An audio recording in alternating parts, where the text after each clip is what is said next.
El pastor Gerley termina hoy o terminaría hoy la serie del llamamiento eficaz y le tocaba hablar precisamente sobre la parte donde se estudia el llamamiento eficaz con la relación que hay con aquellos que rechazan el evangelio, con los reprobos. Y también estudiar el llamamiento eficaz en aquellos que son incapaces de tener fe. En aquellas personas que por sus problemas de pronto mentales, de pronto de deficiencia, no pueden entender muchas cosas dentro de ellos. Sería como que difícil que entendieran o que recibieran el llamado del Señor. Sin embargo, el Señor en sus misterios y en su sabiduría nos deja claramente con la incógnita de cómo logran salvarse aquellas personas que presentan una demencia,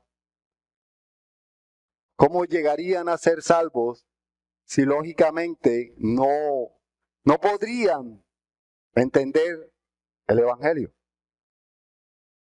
Sin embargo, el Señor no sabemos cómo lo hace, no sabemos si es que todos los que tienen ese tipo de problema o los que tienen una deficiencia como tal que no puedan comprender, sean salvos o se pierdan. Solo el Señor lo sabe.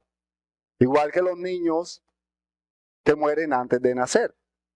Es un tema bastante complicado el que le tocaba al pastor Gerley. Sin embargo, voy a leerles lo que él escribió para que entendamos y podamos explicar aún mejor. Él hace una introducción mostrando la naturaleza del llamamiento eficaz y hablando precisamente de esos aspectos claves que debe tener el llamamiento eficaz. Él empieza diciendo, el llamamiento eficaz es un tema central en la Escritura y por ende en la teología reformada, que aborda cómo Dios implementa su elección soberana a diferencia de un llamamiento general que se extiende a todos a través del Evangelio. Recordemos que ya esto lo explicó el hermano Vincent en la primera clase. Continúa diciendo el pastor, el llamamiento eficaz es un acto divino, directo y poderoso que asegura la respuesta salvífica de sus elegidos. Este concepto resalta la gracia y la soberanía absoluta de Dios en la obra salvadora. Y podemos ver que aquí él hace referencia a lo que enseñó el hermano Vincent con respecto al llamamiento general y al llamamiento eficaz. Llamamiento general que, como decíamos en la clase pasada, es ese que se hace cuando se predica el evangelio y que lo escuchan muchas personas, pero no todos reaccionan de igual forma. Algunos les llega el evangelio a los oídos, pero solo se queda ahí. A los que el Señor llama eficazmente, el Señor lleva ese evangelio de los oídos al corazón, como lo explicábamos que decía Martín Lutero en una de sus cartas, donde habla sobre el llamamiento eficaz y que es esencial tener en cuenta. Entonces el pastor nos habla de la naturaleza del llamamiento eficaz, diciéndonos que el llamamiento eficaz es entendido como un acto unilateral, o sea, eso de Dios, donde Dios, por medio del Espíritu Santo, despierta espiritualmente a aquellos a quienes ha predestinado a ser salvos. Esta acción no es meramente informativa ni externa. Es una operación interna que garantiza una respuesta positiva. al invocar a sus elegidos, Dios los regenera, transformando su corazón de piedra en corazones de carne que les permite responder en fe. Esto también lo hemos venido explicando, voy a ir explicando parte por parte. Esto también lo hemos venido estudiando y sabemos que no depende del hombre, sino que es una obra de Dios en el corazón del hombre. El Señor cambia el corazón de piedra rebelde que rechaza a Dios por un corazón de carne sensible que responde positivamente al llamado de Dios. No es algo que Dios lo haga forzadamente, puesto que voluntariamente nosotros vamos al Señor, pero voluntariamente porque ya Él ha hecho un cambio interno. No porque nazca de nosotros, sino porque ya Dios obró en el corazón. El pastor Herley nos da unos aspectos claves de este llamamiento eficaz. Y nos dice que el llamamiento eficaz de salida es irresistible. Nadie puede resistirse ante el llamado eficaz de Dios. Cuando Dios ha cambiado el corazón, ya no se puede decir, no quiero correr a Cristo, no voy a Cristo. Porque aun cuando lo queramos rechazar, el Señor nos lleva a Él. Nos lleva, podríamos decir, citando las palabras de nuestro Señor Jesucristo, cuando dice que nadie puede ir a Él si no es llevado por el Padre, y que la palabra original que aparece en ese texto hace referencia a remolcar, a llevar arrastrado, a llevar con fuerza, pero sabemos que el Señor no actúa con la misma violencia y la misma forma en que actuamos nosotros. Poníamos el caso de aquel padre que quiere hacer entrar a su hijo cuando está en la calle todo sucio, y que la forma en que lo hace casi siempre es mostrándole la correa o incluso pegándole unos correazos. Y esa no es la manera de actuar de Dios. Eso era lo que veíamos en la clase pasada, uniéndolo a lo que está diciendo el pastor Herley hoy y mostrando cómo de manera irresistible Dios primeramente nos cambia el corazón para que no podamos decirle no voy a seguir a Cristo, sino que corramos a los pies del Señor. No hay quien pueda resistir el llamado de Dios cuando ha decretado Él que en ese momento va a creer. ¿Y por qué no lo puede rechazar? Porque ya Dios ha cambiado su corazón. Es lo que nos enseña el pastor Herley acá. También nos hace ver que ese llamamiento eficaz es eterno y sobrenatural. Yo siento, ¿sí me escuchan bien allá atrás? Siento como si se fuese la voz. Sigo, nos dice que es interno y sobrenatural. Nos hace ver que es una obra del Espíritu Santo, que es quien actúa directamente sobre el alma y que no depende de medios humanos, aunque normalmente es acompañado de la predicación del Evangelio. Y aquí el pastor Herley nos hace ver que el llamamiento eficaz es interno, es sobrenatural, pero a través del llamamiento de la predicación del Evangelio.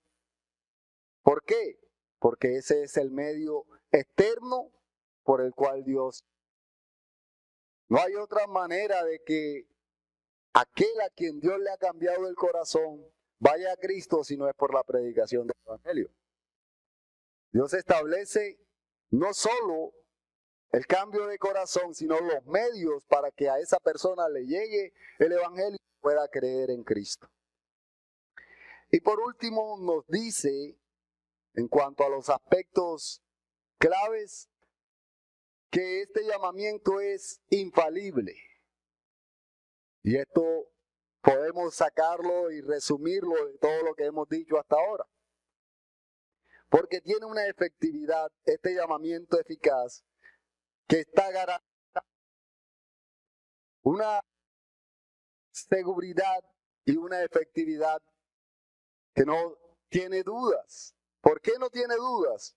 Porque no es de nosotros los humanos que somos los que fallamos. El llamamiento eficaz viene de Dios, por tanto, no fallará. No tendrá la más mínima falla. La voluntad de Dios se cumple, puesto que Él tiene misericordia de quien quiere tener misericordia y llama al que Él quiere llamar. Y esa persona a quien Él está llamando en el momento preciso en que ya ha doblegado su corazón o ha cambiado su corazón, va a creer y va a correr a Cristo. Por tanto, podemos ver que el llamamiento eficaz entonces es irresistible, es interno y sobrenatural y es infalible. Y el fundamento bíblico que él usa para respaldar todo esto lo encontramos en Romanos capítulo 8. Romanos capítulo 8, versículo 30. Donde el Señor dice: y a los que predestinó, a estos también llamó, y a los que llamó, a estos también justificó, y a los que justificó, a estos también glorificó. Y en este versículo podemos ver que se encapsula la manera concisa de la cadena ininterrumpible de la salvación. Aquí se nos muestra, como dice el pastor Gerley, se nos muestra que cada paso es una acción de Dios que culmina en la glorificación. En el contexto de este versículo, cuando se habla de llamar, es un llamado que hace Dios. No es una simple invitación, sino una convocatoria efectiva que resulta en justificación. Este llamado es tanto un privilegio como una manifestación de la misericordia divina, asegurando que los propósitos redentores de Dios siempre se cumplen. Y esto tiene implicaciones teológicas, porque desde la perspectiva teológica el llamamiento eficaz subraya la completa dependencia que tiene el ser humano de la gracia de Dios para la salvación. Elimina cualquier noción de mérito humano y pone todo el crédito de la salvación en las manos de Dios. Prácticamente esta doctrina fomenta la humanidad y la confianza de los creyentes. ¿Por qué? Porque saber que su salvación es obra de Dios desde el principio a fin. Esto que como tal puede llevar a la profunda gratitud. Por eso, como le dice el pastor Gerley, nosotros hoy agradecemos al Señor por habernos llamado. ¿Y por qué lo agradecemos? Que ninguno de nosotros hubiese corrido a Cristo como corrió, de no ser porque Dios obró en nosotros. Por nuestra naturaleza caída, ninguno podía decir: yo voy a creer, si no fuese porque el Padre ya nos había cambiado el corazón y su Espíritu Santo estaba obrando en nosotros.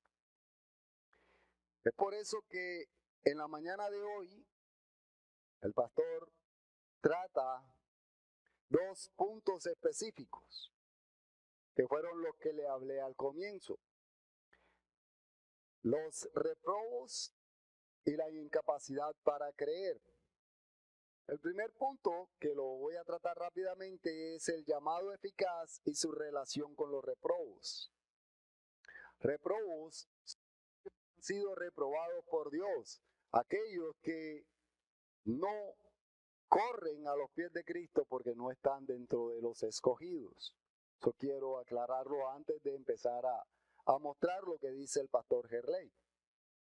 Y el pastor Gerley dice que la doctrina del llamamiento eficaz y su relación con los reprobos es uno de los aspectos más desafiantes de la teología reformada, implicando profundas cuestiones sobre la soberanía de Dios, la justicia divina y la naturaleza humana. En el corazón de esta doctrina está la afirmación de que Dios, en su soberanía, ha decidido salvar a algunos, que son los elegidos, y no a todos. Hay otros a quienes Él reprobó. Esto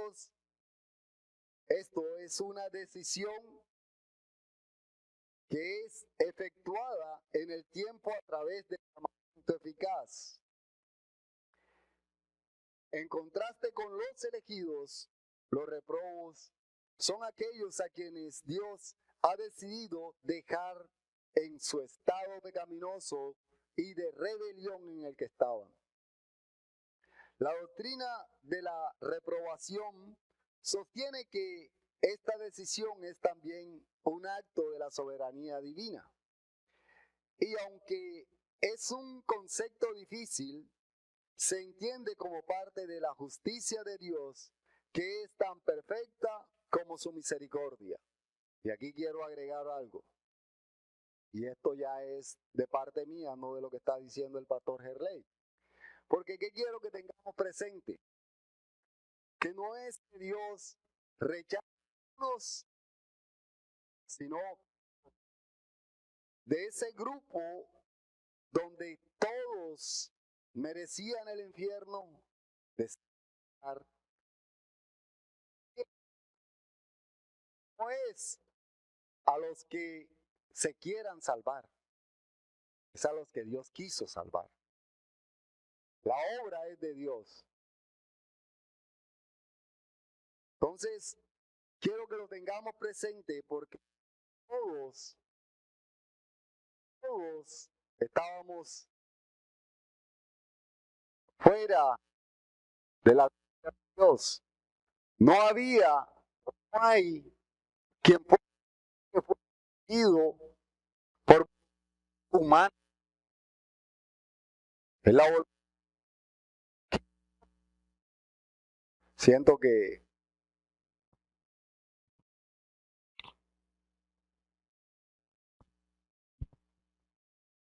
hola, ahora sí. Como les decía, es Dios quien en su misericordia escoge a los que Él quiere. No es que rechace a otros, es que ya todos por nuestro pecado, lo que merecíamos era el infierno. Y esto lleva a que queramos agradar y glorificar más a nuestro Dios. Saber que sin nosotros merecerlo, a Dios le plació salvarnos. Siendo nosotros tan pecadores como aquellos a quienes no salva, a nosotros nos salvó por su inmensa misericordia, por su inmensa gracia y no por algo especial en nosotros. Pero continúo con la enseñanza del pastor Gerley y ahora sí les recuerdo que esto era adicional mío. Dice el pastor: la elección y la reprobación no se basan en ningún mérito o de mérito en el individuo, sino que son actos soberanos de Dios, basados en su voluntad y en sus propósitos eternos. La reprobación no implica que Dios impide activamente a los reprobos buscar la salvación, que era lo que yo les decía. Más bien, ellos siguen su curso natural de rechazo hacia Dios y de rechazo hacia su verdad. La enseñanza sobre el llamamiento eficaz y los reprobos eleva la soberanía de Dios sobre todas las cosas. incluida la salvación humana. Esta soberanía no debe ser vista como despótica, sino como un aspecto de su naturaleza divina, que es intrínsecamente buena, justa y misericordiosa. Para los creyentes, esta doctrina refuerza la noción de que toda la salvación es por gracia y no por obras, llevando a una profunda humildad y dependencia de Dios. Eso también lo estudiamos la clase pasada y creo que no hay que profundizar mucho. Sin embargo, para aquellos que responden al Evangelio, hay una garantía de que su fe es el resultado del propósito amoroso y fiel de Dios, asegurando su perseverancia hasta el fin. Y él resalta aquí la soberanía divina y la predestinación, señalando que la soberanía de Dios es absoluta e incluye el control y la dirección de todos los eventos y decisiones, incluyendo la eterna destinación de las almas. La predestinación es el plan divino mediante el cual Dios decide salvar a algunos, los elegidos, y no a todos, basado únicamente en su voluntad y propósito. Entonces, podemos ver cómo la enseñanza nos muestra algo que es fundamental y que ya lo hemos venido tratando. Precisamente que Dios escoge a quienes Él quiere. Que no hay un mérito para ser escogido. Que no hay un mérito en ninguno de nosotros que nos haga superiores al resto de los seres humanos. Todos merecíamos el infierno. Y el Señor, en su misericordia y bondad, nos llamó eficazmente. Nos llamó y pudieron haber muchos a nuestro lado y a esos no los llamó. Y no estaba siendo injusto Dios, porque su justicia no es cambiable, no es mutable. Y no hay injusticia en que no haya salvado a todos. Más bien podríamos creer que hay injusticia en que nos haya salvado a nosotros, porque ninguno merecía ser salvo. Podríamos, porque sé, y digo esto porque sé que muchas veces, cuando uno enseña la doctrina de la predestinación, lo primero que se piensa es, Dios es injusto porque no llama a aquellos que están allá, porque no llama a mi hermano, a mi primo, a mi familiar, a quienes a mí me gustaría que llamara. Entonces veo a Dios como injusto. Cuando en realidad, si quiero ver una injusticia, la vería en por qué me llamó a mí, miserable pecador que no merecía ser su hijo. Y además de eso, que es un llamado al que nadie dice, no voy a ir. No hay manera de resistirse ante el llamado de Dios. Dios, en su soberanía, dispone todo para que, al ser llamado, respondamos positivamente y corramos a Cristo en arrepentimiento y fe. Porque el Señor tiene misericordia de quien quiere, y es lo que nos dice el apóstol Pablo, citando las palabras que le dijo Dios a Moisés. Busquemos por favor Romanos capítulo 9, versículos del 15 al 18. Epístola de Pablo a los Romanos, capítulo 9, versículos del 15 al 18 dice: porque a Moisés dice, tendré misericordia del que yo tenga misericordia, y me complaceré y me compadeceré del que yo me compadezca. Así que no depende del que quiere ni del que corre, sino de Dios que tiene misericordia. Porque la Escritura dice a Faraón: para esto mismo te he levantado, para mostrar en ti mi poder y para que mi nombre sea anunciado en toda la tierra. Así que de quien quiere tiene misericordia y a quien quiere endurece. Y en este pasaje se resalta a Dios. Se resalta que es Dios quien tiene el control absoluto sobre a quien otorga misericordia y a quien no, a quien llama y a quien no. No es algo que dependa del ser humano, sino de la soberana voluntad de Dios.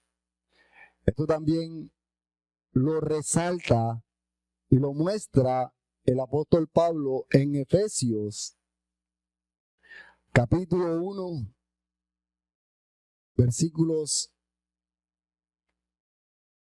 4 y 5, y en el versículo 11, donde dice: según nos escogió en él antes de la fundación del mundo, para que fuésemos santos y sin mancha delante de él, en amor, habiéndonos predestinado para ser adoptados hijos suyos por medio de Jesucristo, según el beneplácito de su voluntad.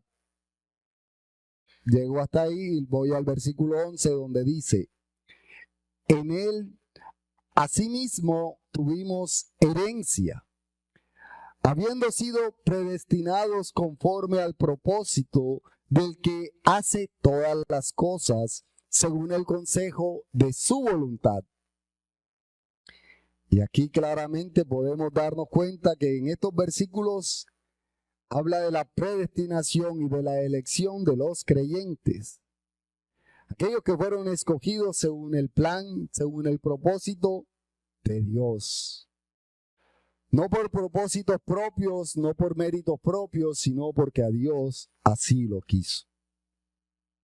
También en el Evangelio según San Juan, capítulo 15, versículo 16, que vemos también Juan 15, 16, donde se nos dice: no me elegisteis vosotros a mí, sino que yo os elegí a vosotros y os he puesto para que vayáis para que vayáis y llevéis fruto, y vuestro fruto permanezca, para que todo lo que pidiereis al Padre en mi nombre, Él os lo dé. Y aquí Jesús explica que la elección de los discípulos no fue una decisión de ellos, sino una acción propia, de su propia iniciativa y de su elección.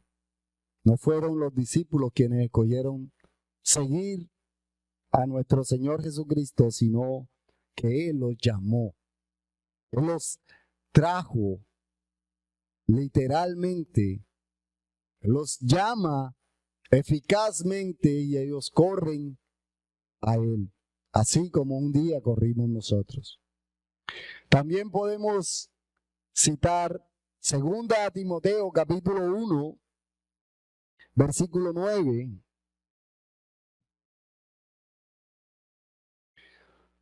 donde se nos dice: quien nos salvó y llamó con llamamiento santo, no conforme a nuestras obras, sino según el propósito suyo y la gracia que nos fue dada en Cristo Jesús antes de los tiempos eternos.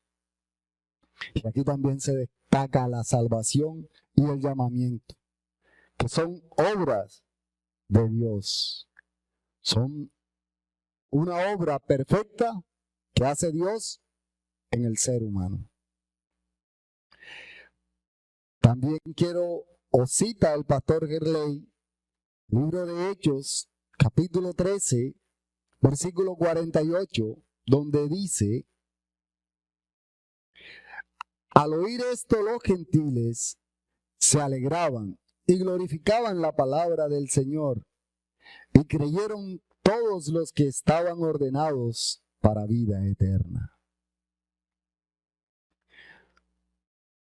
Y este último pasaje, o todos estos pasajes que hemos citado, muestran que aquellos que creen son aquellos que han sido predestinados por Dios.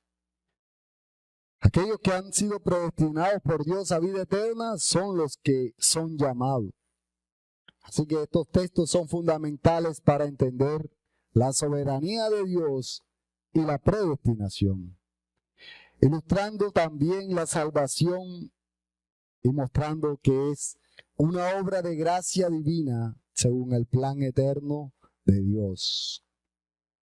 Entonces, podemos ver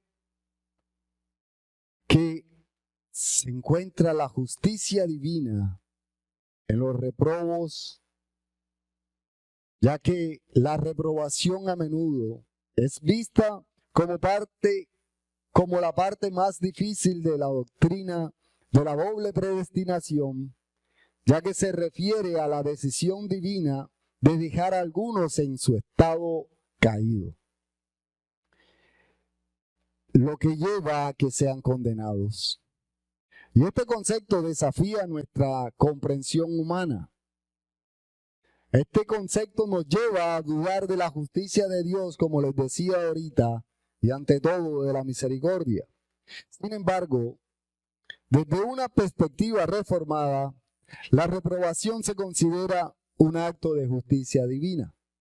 Dios es justo al condenar a los pecadores, ya que todos han pecado. Todos, no hay quien no haya pecado, entonces todos están bajo juicio.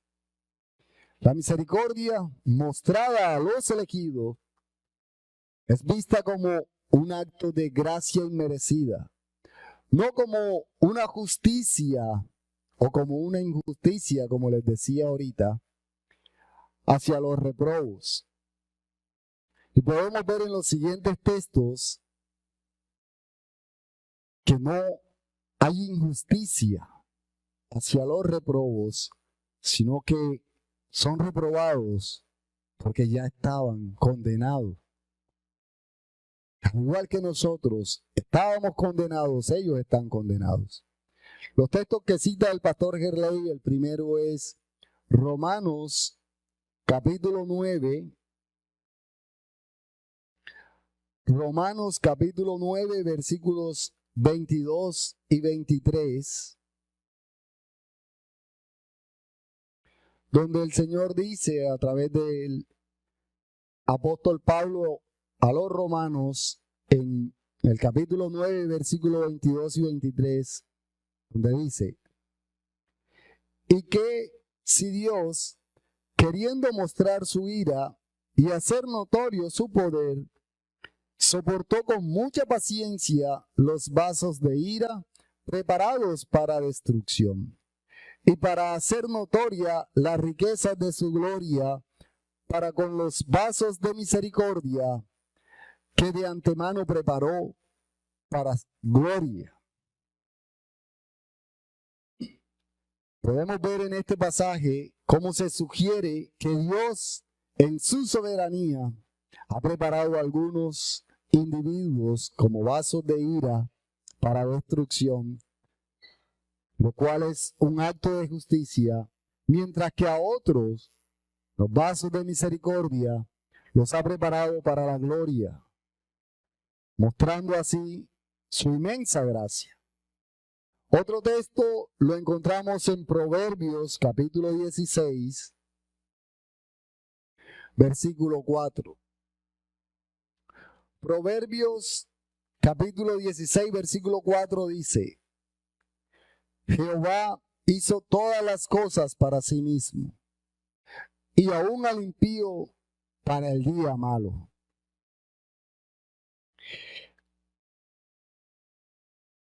Proverbios capítulo 16, versículo 4, leo nuevamente, escucho que algunos no lo encontraron. Jehová hizo todas las cosas para sí mismo, y aún al impío para el día malo.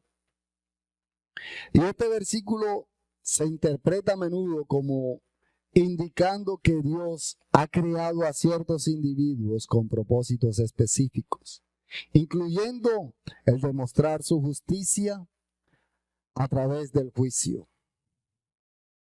Otro texto lo encontramos en Judas, versículo 4. Leo para ustedes la epístola universal de Judas,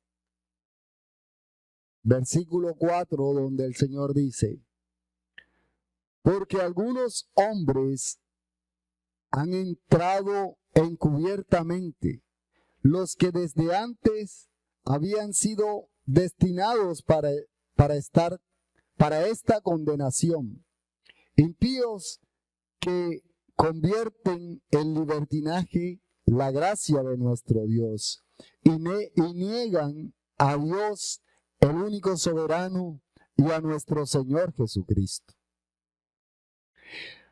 Y este texto indica que hay personas que estaban predestinadas a la condenación. Reafirma la idea de la doble predestinación, en donde algunos han sido predestinados para juicio o han sido dejados para condenación, dejados en su estado de pecado. Otro texto lo encontramos en la primera epístola de Pedro, capítulo 2, versículo 8.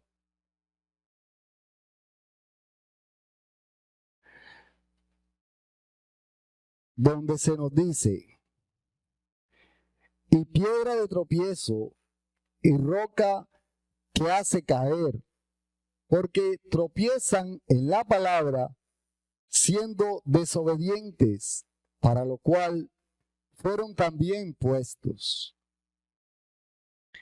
Mostrando una vez más que hay individuos que van a tropezar porque no han sido escogidos para salvación. Entonces, esta serie de textos nos muestran o nos ofrecen una base para afirmar que la reprobación es un acto de justicia divina en la teología reformada. Y se sostiene que mientras todos merecen juicio por el pecado, que es lo que dice Romanos 3:23, Dios en su infinita misericordia elige salvar a algunos, no por mérito propio, sino por gracia. Los demás son dejados en su estado ya de condenación.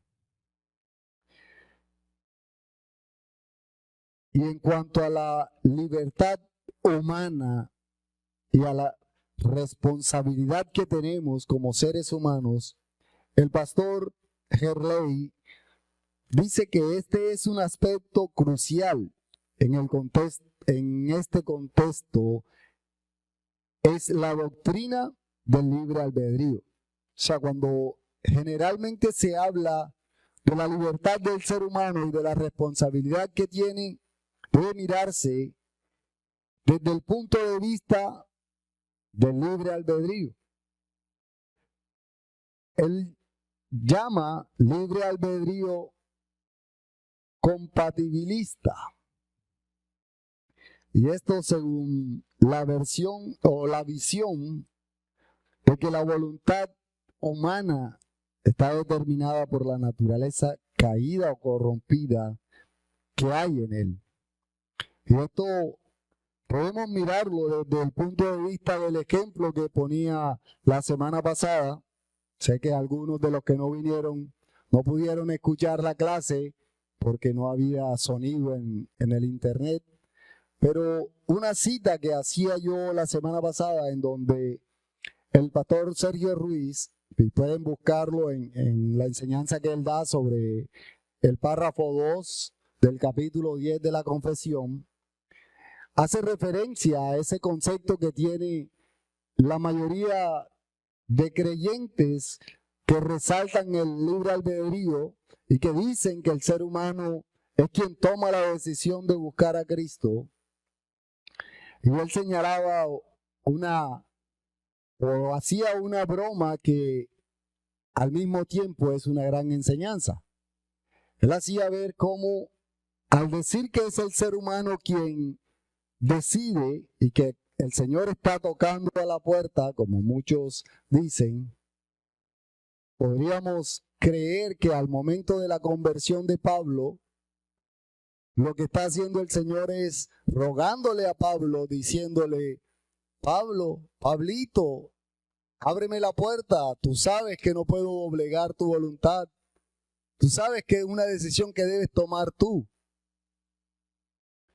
Sin embargo, al mirar lo que dice la Escritura, nos damos cuenta de que para nada ocurre algo así. El Señor doblega la voluntad de Pablo y Pablo corre a él en obediencia, en arrepentimiento y fe. No hay un ruego de parte de Dios para que el hombre corra a él, sino que él cambia el corazón de piedra por uno de carne y voluntariamente corremos a los pies de Cristo. Es por eso que los reprobos no es una muestra de injusticia de parte de Dios, sino que muestra la justicia divina, puesto que todos, ninguno de nosotros merecía ser salvo, sino que todos, puesto que todos pecaron, han sido destituidos de la gloria de Dios. Entonces aquí hay un temita importante. ¿Qué ocurre con aquellos que son incapaces de creer? Y ese es el segundo punto con el cual termino la escuela que hizo el pastor Herley y que él le colocó por título El llamamiento eficaz y su relación con los incapaces para creer. Y dice en cuanto a este punto: como se ha venido explicando en las escuelas anteriores, existe una distinción entre el llamamiento externo del Evangelio, que es el llamamiento general, que es proclamado a todos, y el llamamiento interno, que es obra del Espíritu Santo y efectivo para los electos. Este llamamiento interno no depende de la capacidad auditiva o cognitiva de la persona, sino que es una obra directa del Espíritu Santo en el corazón. Por ende, la regeneración es un acto de Dios por el cual el Espíritu Santo renueva a una persona internamente, habilitándola para responder en fe. En el caso de aquellos que son incapaces mentalmente a creer, la regeneración puede ocurrir sin una manifestación externa. Puede que ellos no tengan una manifestación externa clara de su fe. Sin embargo, no podemos decir que no tengan fe. El enfoque reformado sostiene que la incapacidad para ejercer fe de manera visible y consciente no es un obstáculo para la fe salvadora o para la obra salvadora de Dios. Igual para los niños pequeños que son hijos de creyente y para aquellos que con discapacidades cognitivas que son severas, se les hace imposible expresar su fe se les hace imposible mostrar su fe, no podemos clasificarlos como reprobos o como salvos, porque es el Señor quien lo sabe.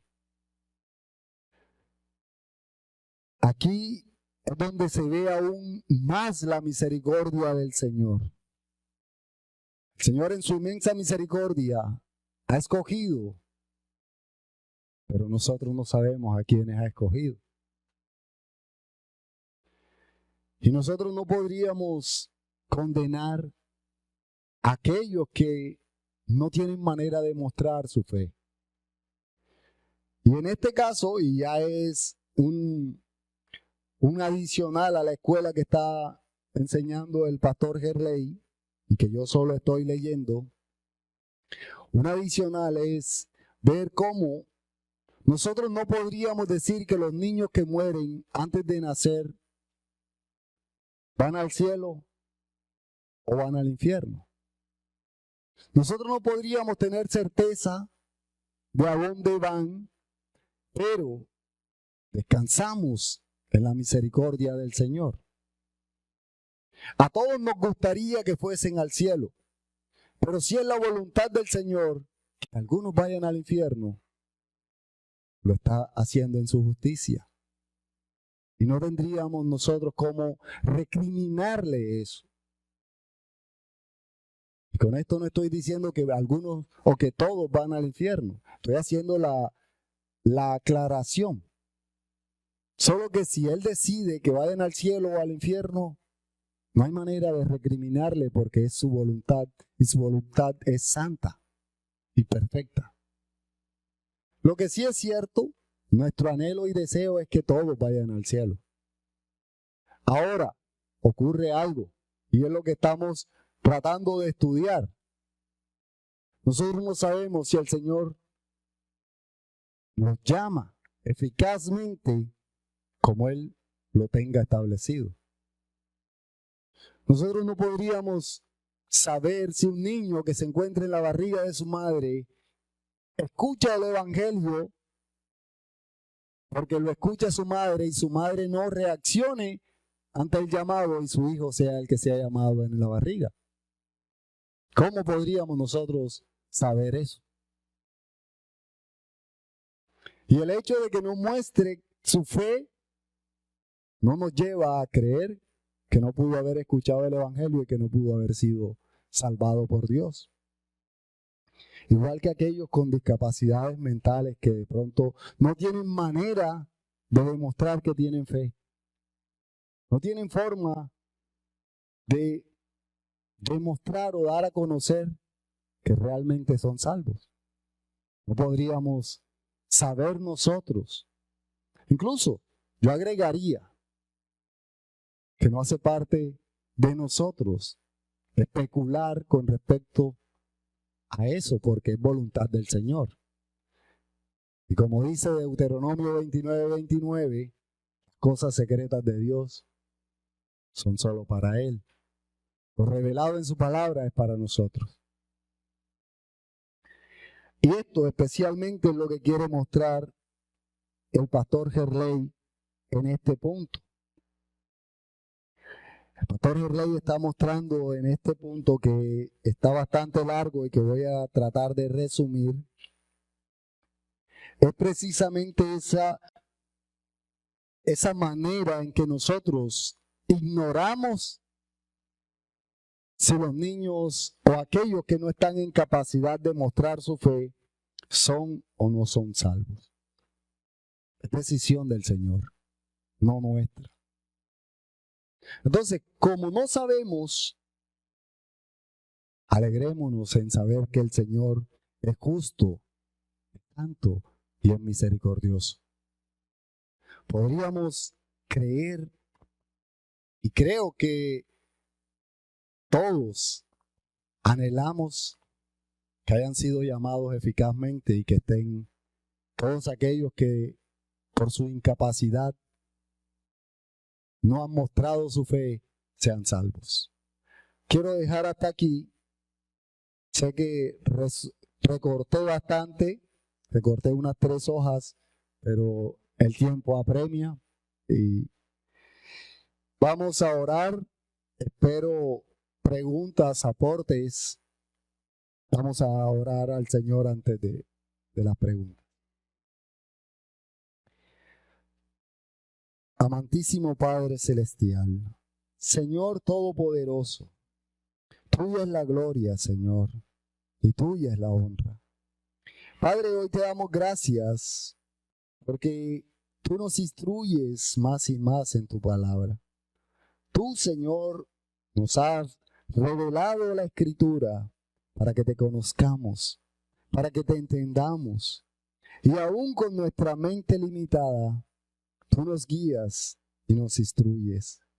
Perdónanos, Señor, por toda la discapacidad que hay en nosotros para exponer tu palabra fielmente. Ayúdanos y danos la sabiduría y la inteligencia para entender especialmente estos temas que son tan difíciles, para comprender que tu voluntad es perfecta, Señor, y que todo lo que tú haces es bueno ante tus ojos. Perdónanos por cualquier error y guíanos. Ayúdanos, Señor, en todo, porque sin ti nada podemos hacer. Hoy te damos gracias por esta enseñanza y esperamos que seas tú obrando en nuestros corazones y haciéndonos entender más y más. Gracias, amado Dios, en el poderoso nombre de Jesús. Amén y amén. Preguntas, aportes. El hermano Noel acá hace un aporte.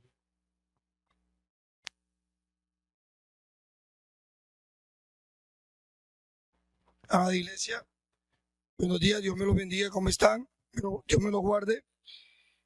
Bueno, más que pregunta, aporte. Sobre el llamado eficaz.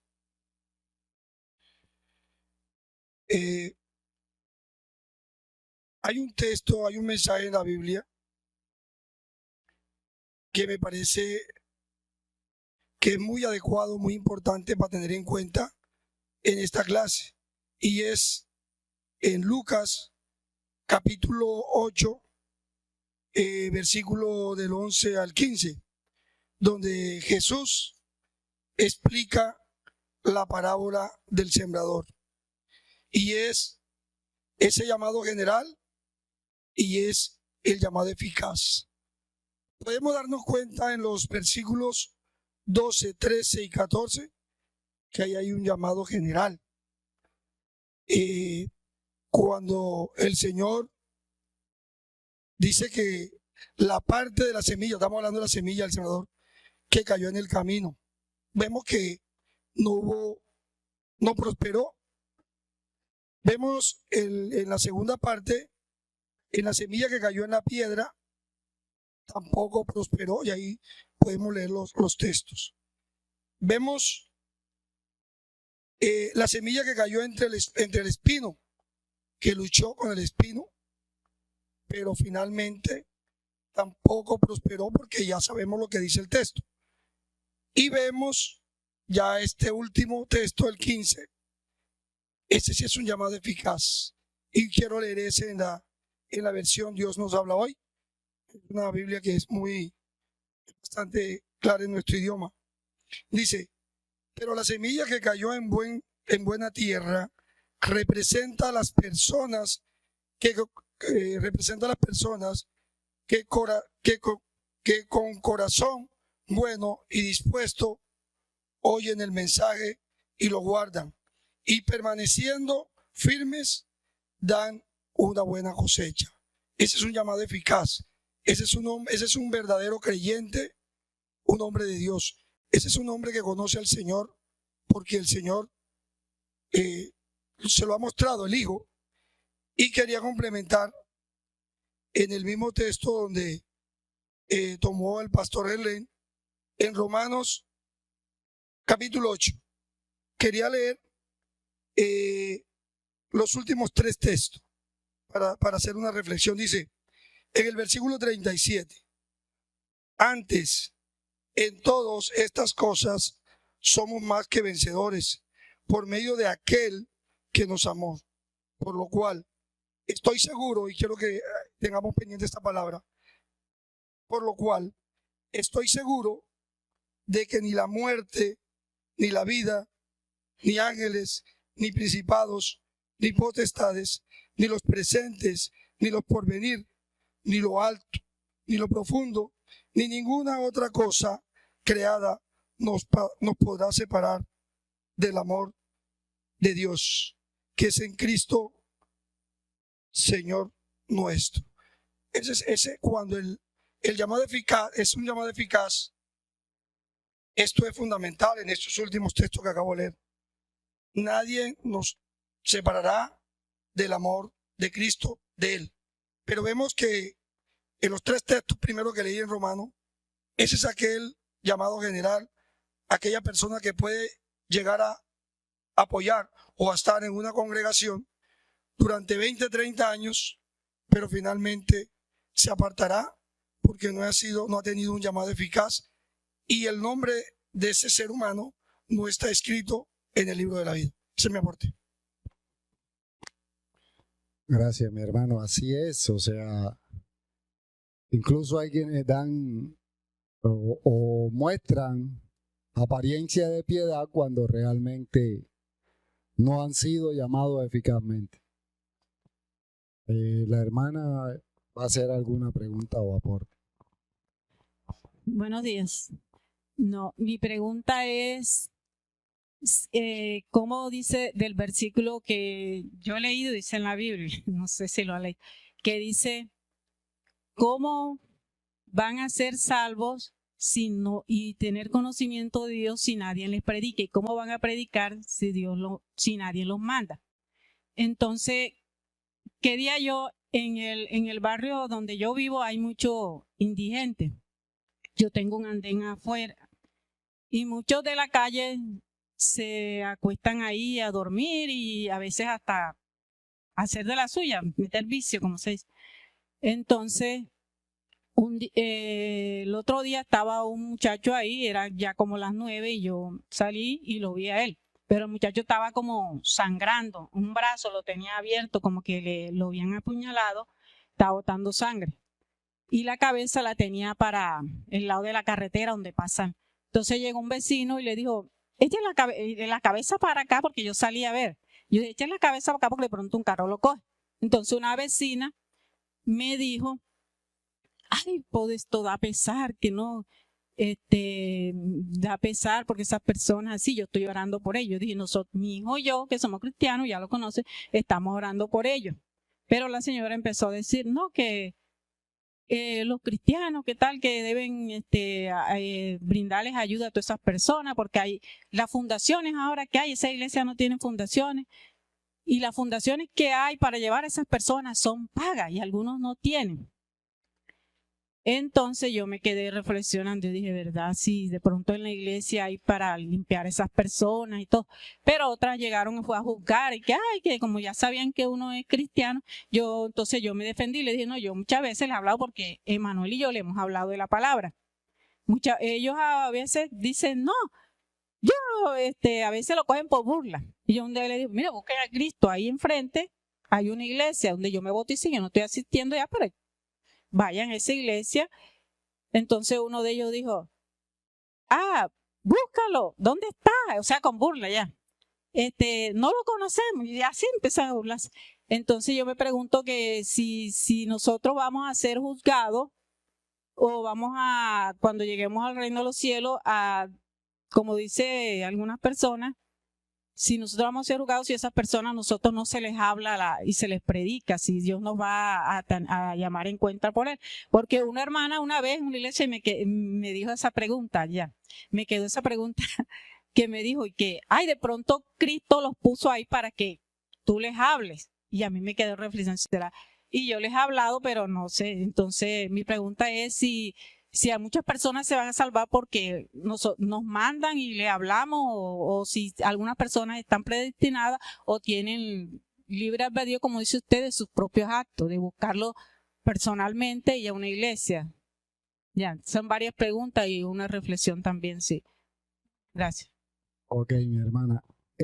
Bueno, empezando por el texto que usted me cita, que hace referencia al mandato a predicar, pues sí, la idea es que seamos enviados por la iglesia. Eso es totalmente claro en el mandato que se nos da en ese texto, de que no lo hagamos por cualquier cosa, sino que hayamos sido instruidos en la palabra y gracias a esa instrucción que se nos da en la iglesia, nosotros podamos compartir el evangelio. Pero también debemos tener presente que el mandato de Mateo, capítulo 28, versículos 19 y 20, es para todo creyente. De ir y hacer discípulos. Entonces, nuestra responsabilidad es ser instruidos, buscar la manera de conocer más al Señor para dar a conocer realmente al Señor. Que el Señor coloque personas de todos los tipos en nuestro frente para que les prediquemos el Evangelio en nuestra vida diaria, no solamente a los que pone ahí en la puerta de su casa, sino a cualquier persona. Nuestra responsabilidad es predicarle el Evangelio. Incluso el mandato es que prediquemos el Evangelio a toda criatura, o sea, a todos los seres humanos. No hay por qué hacer distinción. Incluso cuando uno analiza, y me voy al texto que cita el hermano Manuel con respecto a la parábola del sembrador, en esa parábola hay algo tan maravilloso, y es que el sembrador solo esparce la semilla. No tiene en cuenta el tipo de tierra donde la va a tirar, sino que él solo la esparce. Y nos dice que la semilla es la palabra.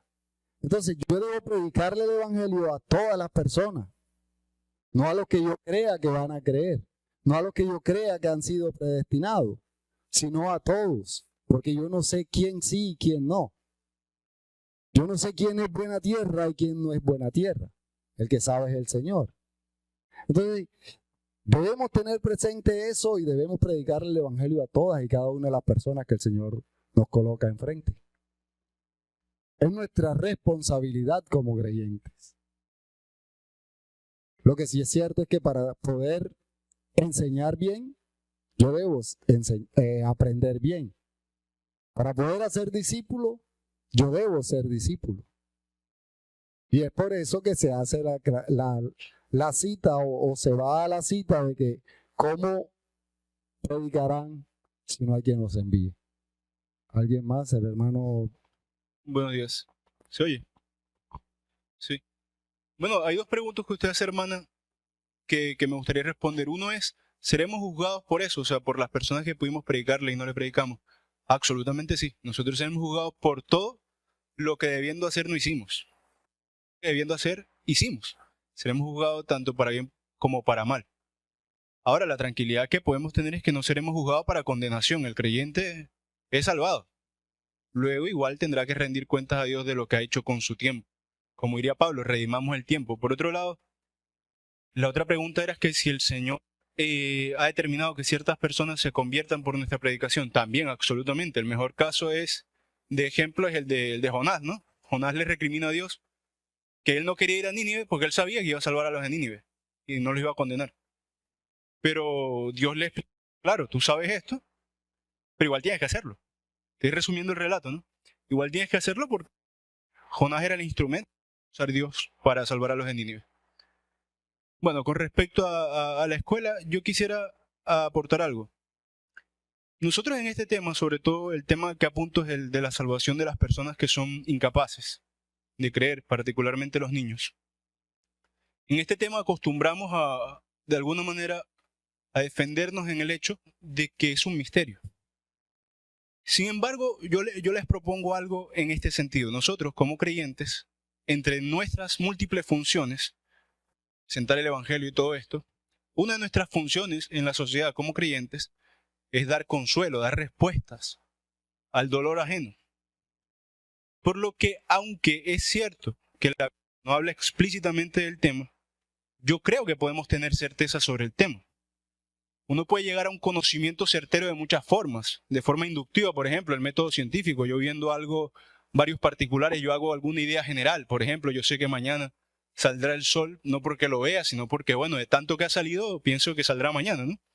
Y mi conocimiento está justificado. También el conocimiento deductivo está justificado. O sea, a partir del análisis de una situación, yo puedo deducir, conocer y tener certeza de algo más general. Yo creo que la Biblia nos justifica para pensar con absoluta certeza y sin lugar a dudas que nuestros hijos, los bebés, cualquier persona que no tenga condición para creer, irá al cielo. Sin ningún lugar a dudas. Si yo me encuentro con una pareja que ha perdido un hijo, yo no me imagino qué consuelo más grande puede tener que saber que este niño irá con el Señor. Y no decirle, bueno, capaz, y se quemará en las llamas eternas del infierno, no lo sé. ¿Y de dónde yo podría justificar esto más allá del sentimentalismo? Que obviamente hay un factor aquí de consuelo. Puedo tener un caso particular es el de David, en donde los judíos del Antiguo Testamento tenían más o menos la idea clara de que la comunidad del pacto descansaría con Dios. En la comunidad del pacto los judíos son de Dios. Entonces, por esto es que en su fraseología ellos decían, bueno, yo iré a mis padres, refiriéndose a la muerte, ¿no? Porque de alguna manera la muerte significaba para ellos la reunificación. David pierde un hijo, ¿recuerdan? David perdió un hijo por el pecado, por su adulterio, todo esto. Y cuando pierde el hijo y llora y hace ayuno, y este niño está primero enfermo y está haciendo ayuno para que el Señor lo sane, el niño finalmente muere. Pues se dice que David ya recuperó su semblante y estaba bien, y la gente se extraña. ¿Por qué, Señor? Tú estabas tan triste estando el niño vivo y ahora muerto estás bien. Y él dice, bueno, ya él se fue, ya no puede venir a mí, mas yo iré a él. O sea, hay una esperanza de un caso particular, en el caso de David, de que se reunificará, se reunirá con su hijo. Ahora, yo creo que en la Biblia no solo tenemos ese caso particular, sino que además tenemos un caso para deducir que el Señor nos garantiza la salvación de nuestros niños, si mueren, lamentablemente. La salvación de las personas que son incapaces. Y pueden leerlo, ¿no? Ustedes, porque hay que razonar sobre ello. Todo el capítulo, todos los 3 primeros capítulos del libro de la carta que escribió Pablo a los romanos. Hermanos, la condenación es por lo que usted y yo hemos hecho. Nadie irá al infierno por el pecado de otro. Y el pecado requiere de un agente que peque. Si un niño, si alguien incapaz, es precisamente eso, incapaz de cometer ofensa a Dios, por mucho que haya nacido en pecado, o sea, que hayamos heredado el pecado y la condición pecaminosa de Adán, no será nadie culpable por algo que no ha hecho. Entonces creo que si bien la Biblia nos presenta esto como un misterio en el sentido de que no habla explícitamente de ello, podemos tener certeza mediante este razonamiento, mediante las cosas que sí nos dice la Escritura. Bueno, ese era el aporte, hermanos. Ok, mi hermano. En cuanto al aporte que hace mi hermano, yo, bueno, en lo personal, ya claro, a título personal, yo tengo la esperanza, pero yo difiero en la inocencia. ¿Por qué? Porque la Biblia dice, puesto que todos pecaron. O sea, no hay manera de sacar de ese todos a alguien por su incapacidad pero vuelvo y repito, ese es mi punto de vista personal. Yo no puedo decir o contradecir al hermano con quien no, porque ese es mi punto de vista y esa es la verdad. No, ese es mi punto de vista. No puedo decir que sea el de todos, no puedo pretender que sea el correcto, pero es lo que yo veo. Primeramente, buenos días. Yo quería compartirle con respecto a que a nosotros a veces leemos la Biblia y no estamos viendo el contenido del mensaje de la Biblia. Por ejemplo, en la parábola del sembrador. A la historia del cristianismo tenemos un enfoque de creer que el evangelio es efectivo solamente en el que cae en buena tierra.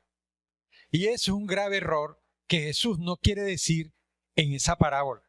Y lo quiero hacer acentuar para después todas las enseñanzas. Por ejemplo, si eso es verdad, entonces la agricultura hoy en día está poniendo a Jesús como mentiroso.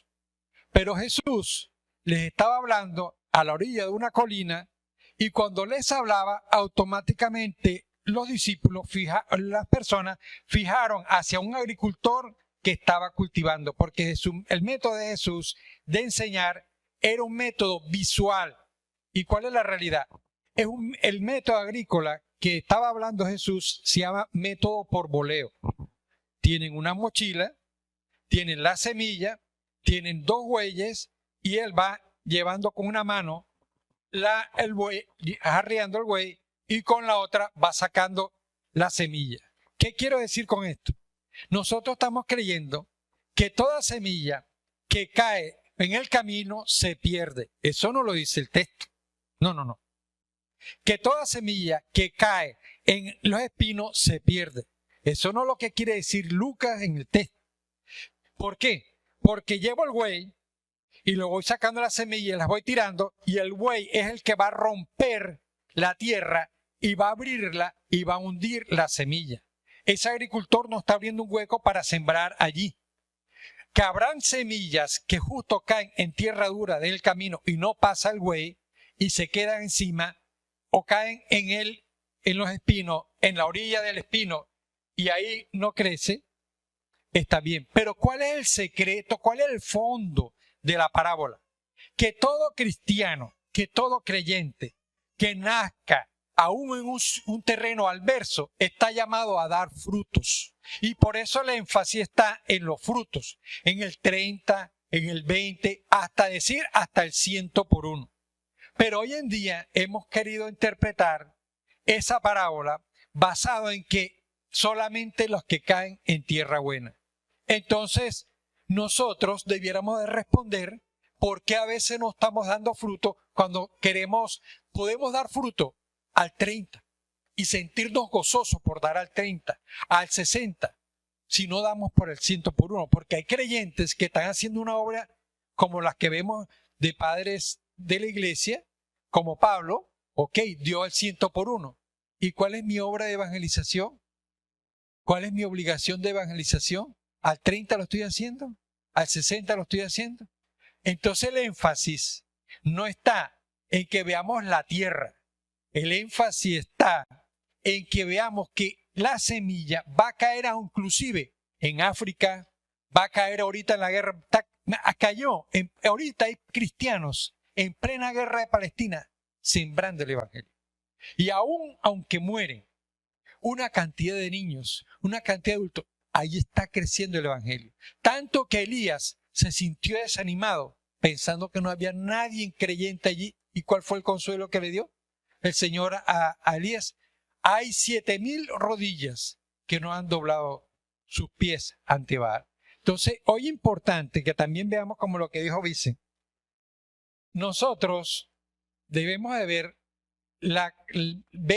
el llamado, por ejemplo, bajo este enfoque. La gracia es irresistible. Veamos, la gracia es irresistible. Y no todos son llamados por la predicación del evangelio. Dios le habla a las personas de una manera y los llama de otra forma. Pero es la gracia la que hace que ese ser humano se convierta. Entonces, estamos todos convencidos de que la gracia del Señor aún habla a aquellas personas que no han recibido el mensaje, pero los llama, Dios los llama de una forma eficaz, los llama de una forma en que no pueden negarse. Pero es vital que, por ejemplo, a veces yo les sugiero, mire, Internet tiene formas para uno conseguir bendición. Mire, busque parábolas de la Biblia o parábolas de Jesús en PDF. Búsquelo de un contexto reformado, búsquelo de un contexto protestante. Hay especialistas como uno que se llama Luis Alonso Schoecker, judío, nació en Alemania, pero es de padre judío. Es especialista en parábolas. Y hay cosas que a veces nosotros no vemos en las parábolas. Estamos viendo la semilla, estamos viendo al labrador. Hemos tomado en cuenta que lleva 2 bueyes. hemos tomado en cuenta que Él va empujando los bueyes. Solamente nos hemos fijado en la semilla. Entonces, la labor de ver la elección está en que veamos también la gracia. La gracia de Dios es irresistible. Y un llamado eficaz, mire Pablo. Pablo es tan maravillosa la gracia que él solo vio lo que otros no vieron. Eso es lo que le quería compartir. Ok. Sí. ¿Alguien más? Ok. Buenos días. Gracias, pastor. ¿Puedo hacer la pregunta? Sí, claro. Claro, con mucho respeto. Me llama la atención algo en la obra del Espíritu Santo, de la cual habla la Escritura. Y el mismo Jesús dijo, cuando Él venga, convencerá al mundo de pecado, de justicia y de juicio. Al analizar ese texto, estoy viendo que el que convence al mundo de que necesita a Dios es el Espíritu Santo, no soy yo. O sea, soy un instrumento que lleva la palabra, pero yo no tengo poder para convencer a nadie. Es el Espíritu Santo que debe hacer primero la obra y luego la persona, con la obra del Espíritu Santo, acepta o rechaza a Jesús. Si no oye al Espíritu Santo, pues rechaza a Jesús. Entonces, el asunto de los escogidos y de los llamados, porque hay llamados y hay escogidos. Diría que de los escogidos tendría, ¿cómo cabería? Y si el Espíritu Santo no hace la obra, no hay escogido y no hay llamado. Gracias, pastor. Bueno, la pregunta es fácil de entender. Cuando miramos que el Señor nos dice que Él escogió antes de la fundación del mundo. O sea, Él tiene, por decirlo humanamente o por mostrarlo humanamente, podríamos decir que Él tiene un listado de X cantidad de personas, el cual no cambia. Esas personas van a creer en Cristo, no por ellos, sino porque Él les cambia el corazón.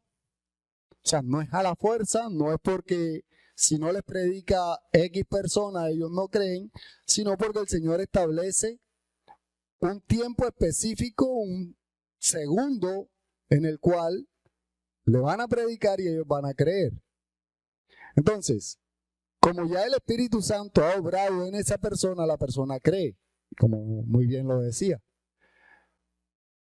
No hay manera de decir que un escogido no va a creer. Y aquí hago la aclaración. Que no crea en el momento en el que yo le predique, no quiere decir que no sea un escogido. El hecho de que yo lleve X cantidad de años predicándole a una persona y no le vea frutos, no quiere decir que no sea un escogido. O sea, yo no lo puedo echar ya de una a la basura, dejar de predicarle. ¿Por qué? Porque el Señor ha establecido un momento exacto en el cual Él cambiará el corazón de piedra y esa persona creerá. Entonces vemos mucha gente que, y pongo un caso claro, y es el mío. Mi hermano, antes de morir, me predicaba el evangelio, me pagaba para que yo fuera a la iglesia. Yo en mi adicción al alcohol iba a la iglesia solamente por recibir la plata que él me daba.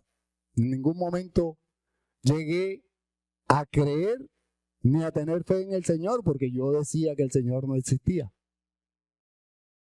Y un día, sin pensarlo, una enfermera me predicó y ni siquiera a ella la escuché. Y ella lo que me dijo fue: el Señor te habla a través de su palabra. Tú debes tener una Biblia, léela, que el Señor te habla a través de ella. Y me acordé que mi difunto hermano me había regalado una Biblia, la empecé a leer y fue cuando el Espíritu Santo hizo su obra en mí. Ni siquiera fue por lo que me dijo la enfermera, porque no recuerdo más nada de lo que me dijo, solo sé que me dijo que leyera la palabra. Y el Señor actuó a través de su palabra y de su Espíritu Santo. La gracia actuó directamente en mí sin yo esperarlo.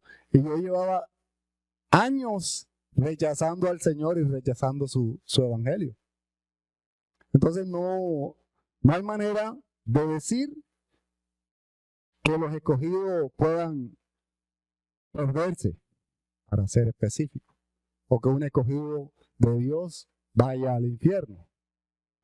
Eso sí es algo certero, porque el Señor no cambia, no miente. Entonces, no sé si di respuesta a la pregunta. Ok,